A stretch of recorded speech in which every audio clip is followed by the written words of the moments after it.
Antoine Robitaille. Écoute! Oui, j'écoute. J'en suis pas revenu de ce qu'il a dit. On est là pour aider. Ben, je trouve que oui. On veut aider. Je suis là pour aider. Ouais. OK. Les deux. Écoute! Antoine Robitaille. La rencontre. Robitaille du Trisac. Antoine, bonjour. Bonjour, Benoît. De la chicane dans la cabane, encore une fois.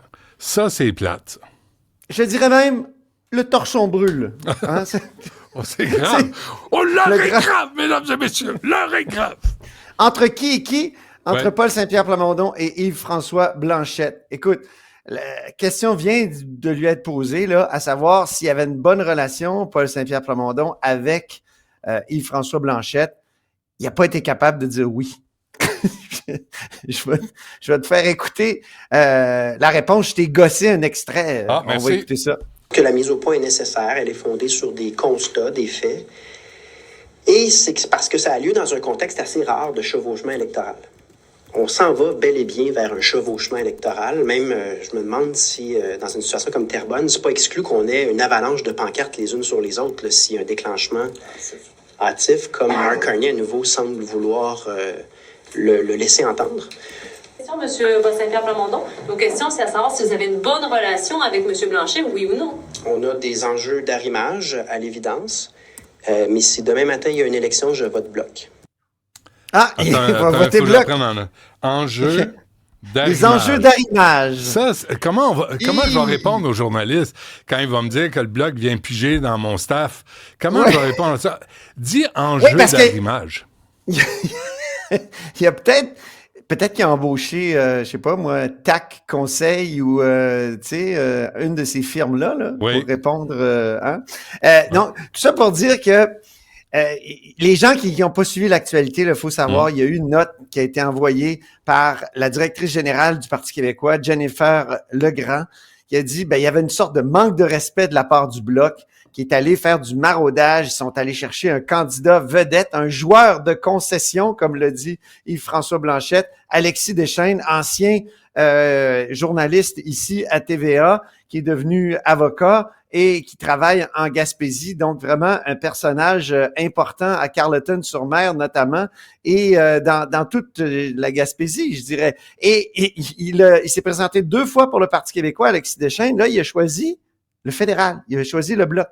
Hein, il y a une vacance au Bloc. Ben oui, il a le droit, mais manifestement, ça a déplu au Parti québécois. Le Parti québécois dit on est dans la parce qu'il y a énormément d'activités électorales. Il y a Terrebonne, mais il y a Arthabasca aussi qui va s'en venir sans doute. Dès qu'il va y avoir un déclenchement d'élection au fédéral, il va y avoir une partielle qui va être déclenchée aussi dans Arthabasca. C'est Éric Lefebvre, ça, qui est l'ancien whip de la CAQ, qui a quitté le caucus, mais qui est resté député.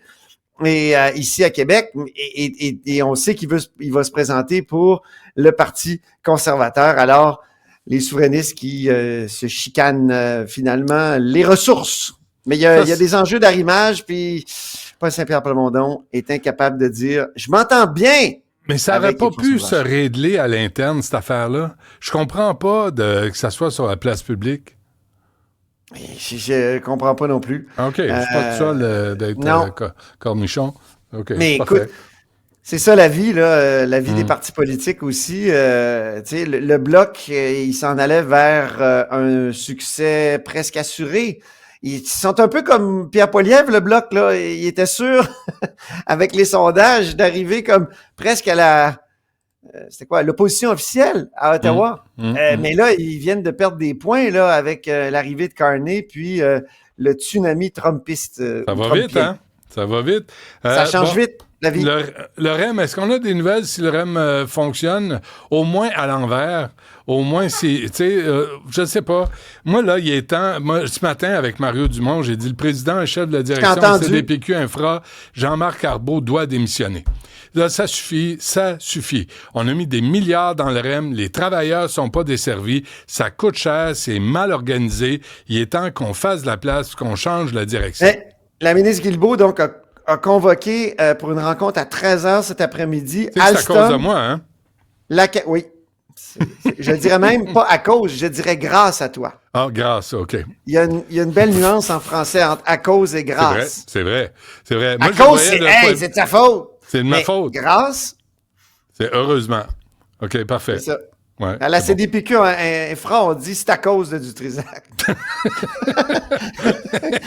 Non, mais c'est parce que ça suffit, là. Sérieusement, hier, il y a un auditeur qui nous a envoyé une entrevue, je sais pas si on l'a passé, là, une entrevue à Radio-Canada à l'annonce du REM. M. Arbeau est là, M. Aymon est là, de la Caisse de dépôt. Puis mon Dieu, que ça va aller beau, ça va être bien, ça va être tout. Ça marche pas, sacramouille, avec 1 an de retard. Les gens l'ont oublié, 1 an de retard. Ça marche pas, le REM. Je suis désolé, Et là, c'est un beau Geneviève concept. Guilbeault convoque, c'est ça, la Caisse de dépôt, la RTM, le REM, les autorités du REM, tout ça, et Alstom. J'espère. On m'a dit que c'était pas innocent d'avoir convoqué Alstom. Hein? Il semble que des tempêtes de dire neige, quoi? ça Pour devait être dire- dans le cahier de charge, comme a dit Mario Dumont ce matin, il a bien raison. Non, T'sais, mais je pour pense- dire il quoi? paraît qu'il y a de la neige au Québec Ben chaque oui. hiver. Donc, est-ce que ça avait été prévu? Est-ce que les experts qui nous ont qui ont construit le REM, est-ce qu'ils venaient d'endroits où il n'y a pas de neige? Vite, appelons ceux qui construisent des tramways puis des trains en Finlande. Ben oui. Hein? Mais tu sais, les ingénieurs là, du REM, parce que c'est pas des ingénieurs, là. On s'entend qu'ils n'ont pas compris qu'on était on au m'a dit- Québec. Et là, ça se répercute sur le projet de tramway à Québec. Parce que, mais là, quelqu'un me dit, attention, le projet de tramway, il y a un chauffeur. Donc, des questions d'aiguillage, quand tu as un chauffeur qui regarde, qui voit, c'est peut-être mieux qu'un robot. Ah le oui. REM, c'est un robot. Ouais. Il n'y a pas de chauffeur. Donc, ça, est-ce que ça, on m'a soulevé cette hypothèse-là dans mes discussions. Ouais. Là, le Est-ce Parti qu'on québécois peut- vient de commenter. Oui. Le Parti québécois, Pascal Bérubé a dit la ministre est responsable. Et c'est drôle. Il souligne quelque chose. C'est vrai, à la CAQ, la responsabilité ministérielle, ça n'a jamais été leur fort. Hein? T'as Pas l'impression que là, ils convoquent, puis là, Mme Guilbeault, c'est comme avec la Société d'assurance automobile du Québec, là, tu sais, elle les convoque, puis elle les dispute. Oui, mais c'est parce qu'elle est responsable. C'est Moi, ça. j'ai déjà vu une ministre, Rita Diane Marcellet, qui était ministre du Revenu. Il y avait eu un vol au ministère du Revenu à l'époque, un vol de données. Elle ne savait pas, elle n'avait pas pu vraiment le savoir. Elle a démissionné pareil. En tout cas, Bérubé faisait un parallèle avec Christian Dubé Non, mais attends, qui, là, qui ça, dit c'est- hey, j'envoie des consignes à Santé Québec. Tu sais, Ouais, mais il est c'est ça. responsable. Mais tu as tellement raison là-dessus. Là. Il n'y a personne responsable à la CAQ. Hier, on a appelé Christine Fréchette. Je vous rappelle que Christine Fréchette est aussi ministre responsable de Montréal. Oui, c'est vrai. Puis ça ne l'intéresse pas, Montréal. Elle en a rien à foutre de Montréal, Christine Fréchette. Ça fait 5 fois qu'on l'invite. Qu'est-ce que vous faites pour le REM? Qu'est-ce que vous faites pour les ponts? N'importe qui grimpe dans le pont Jacques-Cartier. J'ai sorti ce matin une entrevue de 2005. Te souviens-tu, Papa, je t'aime? Les pères qui, Oui. qui protestaient contre la Fathers gestion. for Justice. Il avait fermé le pont Jacques-Cartier il y a 20 ans. On ferme encore le pont Jacques-Cartier parce que n'importe quel coin grimpe dans la structure. Est-ce qu'on peut mettre fin à l'accès de la structure du pont Jacques-Cartier? C'est au fédéral. Y a-tu quelqu'un au Québec, à Montréal, qui va appeler le fédéral, va dire là, on va mettre des trappes à ours, des barbelés, des mines antipersonnelles, quelque chose pour éviter qu'on grimpe dans Moi, les je suis structures. passé souvent sur le pont, même en vélo, là, puis ça n'a pas l'air évident à monter. Il faut vraiment vouloir, non? Ben oui. En tout cas, il y a des espèces de clôtures, puis tout ça. Déjà, beaucoup Non, de mais choses dans ont la été faites. structure, ça n'a pas l'air si compliqué parce Non. que n'importe qui le fait. là. Mais ça, c'est le fédéral qui est responsable. C'est le Mais ministre c'est à des Montréal. Transports. Mais c'est ça qu'il faut Sais-tu à arrêter qui de tu pourrais faire. poser la question? Pablo Rodriguez a été ministre des Transports au fédéral. Ben oui. La Il prochaine fois que répondra tu pas l'as, plus. là, Ah oui. La oui, prochaine tu fois. pourrais dire qu'est-ce je que l'ai vous jamais avez eu. fait. Tu l'as jamais eu, Pablo? Non, ben non. Non, il fait des cacas nerveux à la Chambre des communes. Il s'en vient comme sauveur Il au s'est Québec. excusé pour ce que tu appelles... Un caca nerveux? Oui. Ben oui. Te souviens-tu celui En de tout cas. Justin Trudeau quand il avait donné un coup de coude à une élue? Parce qu'il était tanné, là, puis il avait traversé Ouais. le... Te souviens-tu de ça, là? Lui aussi a fait un petit caca nerveux. Vaguement, Puis, oui. Ouais, puis il avait donné un coup de coude sur la poitrine d'une élue, parce que là, il avait perdu patience, ça allait pas à son rythme. On oublie vite ces affaires-là. Bon, mon oncle Ben s'en souvient. Mon oncle Ben est là. Sacrement, il est là. Qu'est-ce qu'elle a dit, Mme Guilbeault, quand on a annoncé que ça allait prendre 2 ans de plus puis 1 milliard de plus pour le tunnel Hippolyte de la Fontaine? C'est plate, hein? Ah bon? La ministre des Transports. C'est plate, hein? Pour ça, elle vient pas en entrevue. Mais hier, elle regarde le REM, elle est dans son bureau à Québec, mais elle est toujours à radio à Québec, Geneviève Guilbeault, pour têter les votes. Pas toujours. Souvent. À Québec, elle y va souvent. Mais à Montréal... Dis qu'ici, au Parlement, là, elle répond... C'est rare qu'elle réponde aux questions. Mais ça, moi, j'étais écœuré de ça. La CAQ se comporte comme les libéraux sous Couillard et Charest. Ils répondent de rien. Hier, Mme Guilbeault avoue qu'il y a une tempête. Qu'est-ce qu'elle a dit dans son bureau? C'est plate, hein? Le REM ne marche pas encore. Ben non, elle vient de convoquer. Là, elle vient de le convoquer. Elle les a combien de temps? Là. Antoine, ça fait combien de temps que le REM est en panne? Tous les ministres, oui, je sais, mais c'est pas tous les ministres qui font ce type de convocation-là. Pourquoi tu penses qu'elle le fait? C'est une assignation à comparaître. Non, pourquoi tu penses qu'elle le fait aujourd'hui? Parce que tout le monde en a assez. Pas juste moi, là. Tout le monde en a assez. Mais, nous, on a des auditeurs qui écrivent sans arrêt.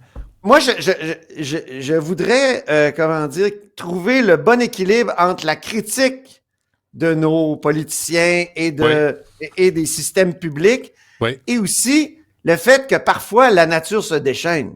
Tu sais, à Montréal, là, je veux pas excuser le REM, là, mais j'entends des gens chialer contre le déneigement. Écoute, c'est quand même exceptionnel ce qu'on a là. Non, faut prendre le temps de déneiger. Il y a sûrement des critiques, tu sais. J'en entendais, moi, j'ai lu un texte aussi sur le déneigement ici à Québec. Il y a un restaurateur qui chialait, puis là, le journaliste disait, votre restaurant est quand même plein. Oui, mais il y a beaucoup de voitures dans la rue arrêtées. Ouais, mais là, c'est ça. Là, faut être sensible à la réalité, là.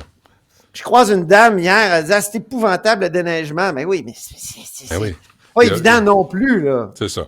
Non, ça, mais comment c'est coordonné? Il faut équilibrer. Mais là, pour le REM, je pense que c'est vrai qu'il y a un problème. Le déneigement à Montréal, oublie pas, sauf erreur, c'est 19 Roitelets qui décident comment ça va se faire. On fait-tu à droite, on fait-tu à gauche? Tu sais, c'est pas coordonné encore. Et les Roitelets ont été créés par qui? Ouais. Jean Charest, grâce aux diffusions, Benoît. Je sais pas si tu te souviens, c'était une de mes meilleures idées. Oui, je pense que oui. En tout cas, c'en est une, là, on va s'en souvenir. Ça me fait rire quand il parle de parler d'une voix ici au Canada, puis mais pas c'est Montréal. Lui qui a brisé la voix, une île, une ville. Ben oui, c'était réglé d'ailleurs. Avec les diffusions. C'était une c'était bonne idée, réglé. ça, une île, une ville. Bien, certain, pour gérer ça comme du monde. Rapidement, 30 secondes, Mme Saint-Onge.